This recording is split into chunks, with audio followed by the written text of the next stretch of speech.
Today we have Dr. Manish Ladhania. He is an arthritis and a robotic joint replacement specialist from Kokila Ben, Dhirubhai Ambani hospitals Indore.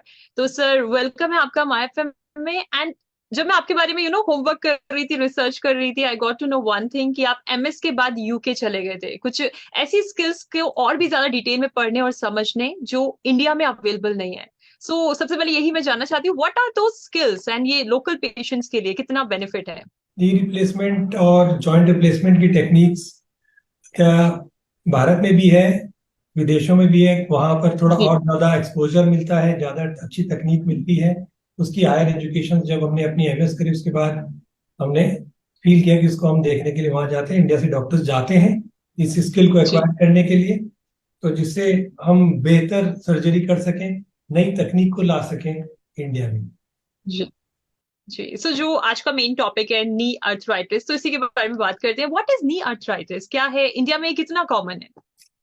Knee arthritis जिसको हम अस्थि संधि शोथ बोलते हैं या घुटने में घिसाव बोलते हैं, साधारण जी. लेमन टर्म की आवाज में अपन बोले तो घुटनों में घिसाव होने से उनमें सूजन आना, उनमें जकड़न आना, चलने में दिक्कत आना, उठने बैठने में, ये प्रॉब्लम्स को हम नी आर्थराइटिस बोलते हैं. और अगर हम बात करें कि इंडिया में कितना कॉमन है, बिकॉज आजकल काफी देखने को मिलता है लोगों में ये. इंडिया के जो 20 मोस्ट कॉमन बीमारियां हैं जिनकी वजह से लोग अपने उम्र के आखिरी पड़ाव में भी ज्यादा लंबे समय तक इससे ग्रसित रहते हैं, तो ये उन 20 बीमारियों में से आता है.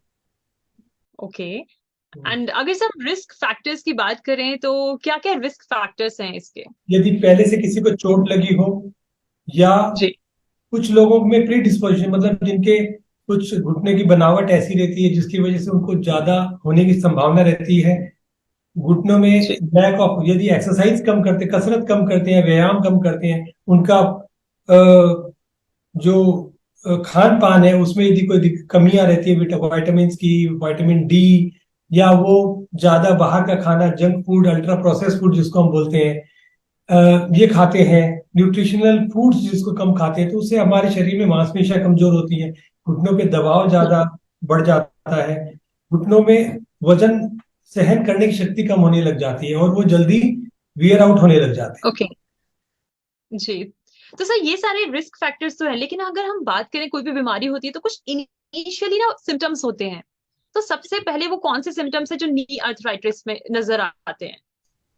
शुरुआती तौर पर घुटनों में हल्का हल्का दर्द चालू होता है. ओके.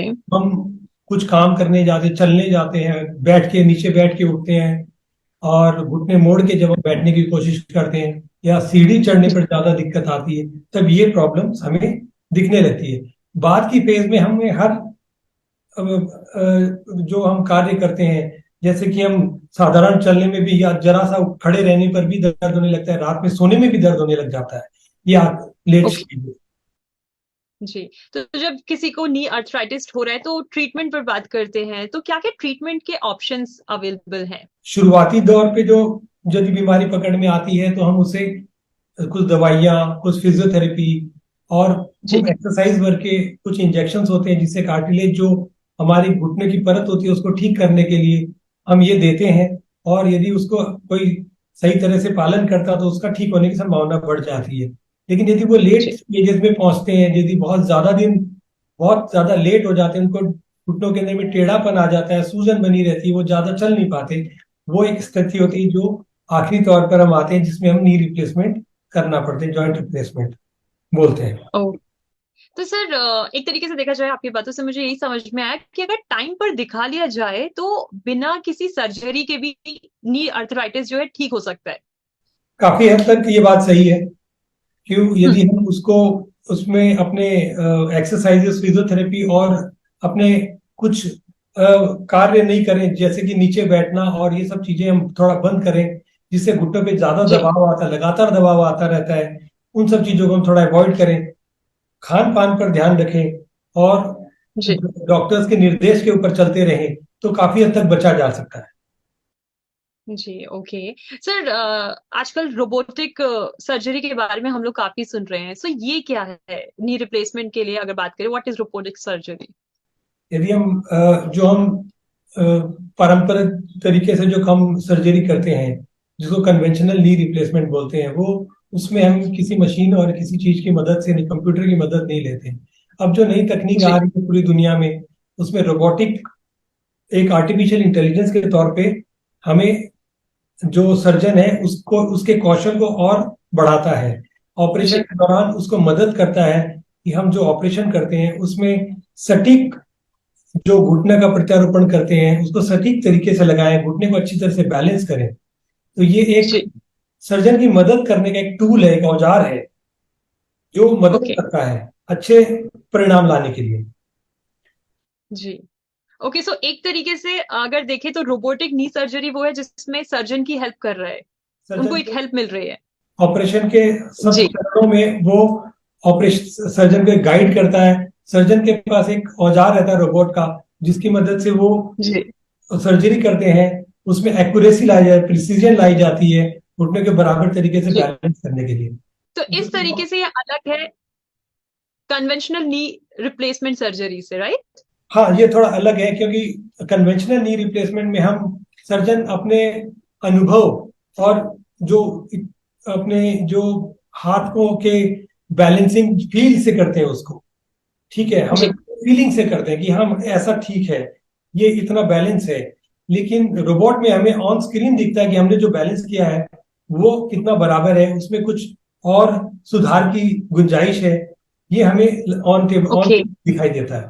और राइट ओके। सो सर जैसे कि हम बात कर रहे हैं इसके बारे में रोबोटिक नी रिप्लेसमेंट सर्जरी के बारे में, तो कौन वो राइट कैंडिडेट है जिनको ये करवाना चाहिए? एक उसका पहले मैं एक इंट्रोडक्शन और देना चाहता हूँ कि जी हम कन्वेंशनल नी रिप्लेसमेंट करते हैं और रोबोट लाने का क्या उद्देश्य है। कोई भी ऑपरेशन जी या कोई भी इलाज, हम उस फील्ड में, मेडिकल फील्ड में उसमें सुधार लाने के हमेशा तत्पर रहते हैं कि और उसमें सुधार लाया जाए।